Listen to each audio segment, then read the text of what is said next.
Episode 58. The man in blue, eager to change the subject, quickly brought up his encounter with Han Li. Oh, right, second brother. I saw another cultivator back at the place where I was eating. Oh, really? How deep is their magic power?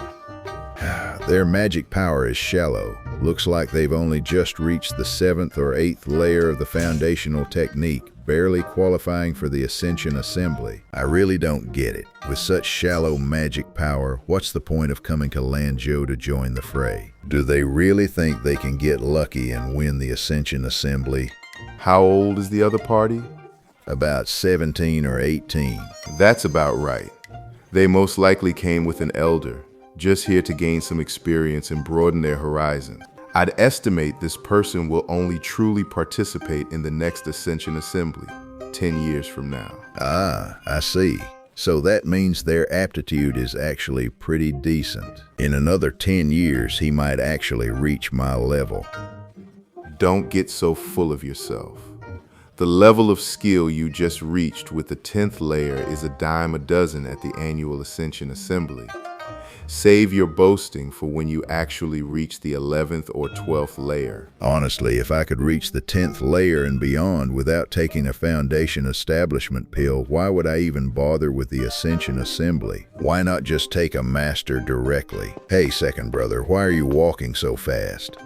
The man in blue mumbled to himself as he followed the man in the yellow robe leaving the area. After that blue-robed man's disruption, Han Li's mind could no longer find peace. Hey, he sighed, stood up, and prepared to settle the bill and leave the tavern. Suddenly, the sound of hoofbeats rang out from beyond the window. Han Li perked up, sat back down in his seat, and turned his gaze back to the street. According to Sun Ergu's intel, those hoofbeats likely signaled the return of the Mo family's eldest daughter, Mo Yuzhu, from outside the city walls. They say the young mistress of the Mo family never cared for needlework. Instead, she loved to practice with spear and staff, and learned some decent skills from a master of the Golden Hand Society. And this young lady of the Mo household was an avid hunter, riding out to the woods beyond the city walls every few days for a good, vigorous hunt. So, many of the young gentlemen who were courting her ended up following her lead, taking their hawks and hounds out every day in the hopes of winning her favor. Sure enough, once that young Master Wu arrived, he joined right in with the rest of them. When Han Li heard this, he too became intensely curious about this eldest daughter of the Mo family. After all, a young lady with such a strong personality is a rare find indeed. At that moment, a dozen riders on fine steeds came galloping down the street. At their head were a man and a woman. The man was a handsome youth with sword-like brows, bright eyes, and a tall, slender build. The woman wore fiery red hunting attire and a purple cloak, her delicate features hidden from view. In the blink of an eye, the riders swept past the entrance of the fragrant family restaurant, charging right by Han Li before finally pulling to a halt in front of the Mo estate. Immediately, one of the nearly 24 burly men standing on either side stepped forward to greet them, a fellow with a face full of pockmarks. Welcome back, Miss Wu, young Master Wu. How was the hunt today? Not bad, Tanger. Take the horses and see to the game. The woman in hunting attire said crisply, pulling off her hood to reveal a breathtakingly beautiful face. She then leapt lightly down from her horse. Yes, miss. The man named Tang seemed afraid to look too long at the woman's stunning beauty. He hastily took the reins and headed for the side gate of the estate. Even from a distance, up in the building, Han Li could still make out about 70 or 80% of her face from the side. He couldn't help but take a deep breath. Her skin was like crystalline snow. Her nose was a delicate, straight bridge. Her eyes were dark and bright, and her lips were a tempting, glossy red to cause fish to sink and geese to fall. To outshine the moon and shame the flowers, this must be what it looks like. So this must be Mo Yuzhu. No wonder she's driven all the young masters of Jiayuan City wild. She truly is a beauty to topple kingdoms. The handsome young man walked up to Mo Yuzhu with a smile and whispered a few words. His words made the young lady blush crimson. She gave his shoulder a few light taps, then shot him a few shy, flustered glances. With a stamp of her delicate foot, she turned and scurried through the gate. And with that, the young man followed her inside with an air of easy grace. So that's Wu Jianming. He's quite the charmer with the ladies, and not bad looking either. And it looks like Mo Yuzhu and this young master Wu get along quite well. Their feelings seem deep. No matter what, I must get my hands on that warm sun jade, and I need to hurry. The yin poison in my body is no joke. It could flare up at any moment. He cast one last deep look at the Mo estate, then summoned the waiter, settled the bill, left the tavern, and returned to his own inn. After careful deliberation in his room, Han Li decided on the most direct and effective approach. He would go straight to the point. He planned to visit the host of the Golden Exchange, Madame Yan, under cover of night. Using the token Dr. Mo had left him, he would directly expose the impostor and win the trust of the Mo family. As for how to get that jade, he would just have to play it by ear. Having made his decision, Han Li stopped hesitating. He settled in his room, closed his eyes to rest, and prepared for the night's operation. Yet during this time, the beautiful face of Mo Yuzhu kept surfacing in his mind. Could it be, I've fallen for this girl? But it's only natural to be drawn to a woman that beautiful. That doesn't necessarily mean I like her. At the stroke of midnight, Han Li changed into a set of pitch-black clothes and slipped out of the inn.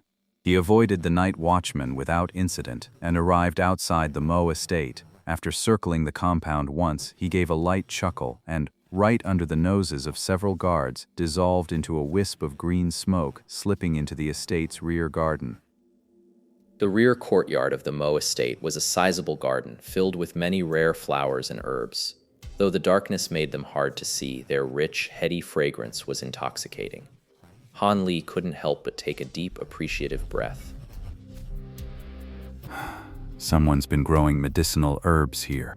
That intensely familiar scent made him deeply curious about the person who had planted it. It seems someone in the Mo estate has inherited Dr. Mo's medical skills. Han Li didn't dare delay any longer. He immediately followed the garden path, moving slowly toward the place with the lights. Along the way, Han Li detected several well-concealed hidden sentries. If not for his exceptional perception, he would have easily missed them. Han Li slipped past the sentries with ease, finally coming to a halt before a two-story building. Seeing the second floor of the small building was still brightly lit, Han Li knew an important figure of the Mo estate must still be awake, perfect for his investigation. So, under cover of night, he moved like a flash of lightning. In a blur, he was at the foot of the building. With a push of his feet, he nimbly flipped up to the second floor. Han Li pressed himself against the wall of the second-floor room, merging his entire form into the shadows. Then he pricked up his ears, listening intently. The secret branch in Changping Town sent 7,300 taels of silver.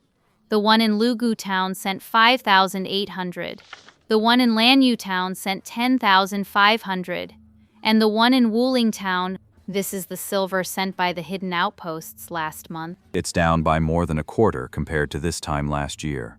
A pleasant, clear, and lively voice reached Han Li's ears, unmistakably that of a young woman. But that last remark of hers was dripping with discontent. Mother, the heads of these secret branches are getting bolder by the day. The silver they're sending back shrinks month by month. Understood, Mother. I'm aware of the situation. Is that one of the Mo clan's 3 beauties? You keep saying you've got it under control, but can't you think of a way to fix this mess? If this continues, those shadow branches will stop respecting the main headquarters altogether. I don't have a good solution right now. You have to understand, the power of the hidden branches has always been managed solely by your 5th aunt. No one else in the Mo family can get involved. Her words hung in the air, and the room fell silent for a moment. Mother, are we really going to let 5th Aunt keep control of the Dark Branch's power? You have to understand, ever since Uncle Ma and his faction tried to split off a few years back, and with all the pressure from other groups, the covert branches have become the Golden Exchange Society's main pillar of strength. Mother, since you're the acting head of the Golden Exchange Society, this greatest source of power should naturally be under your control. That's true.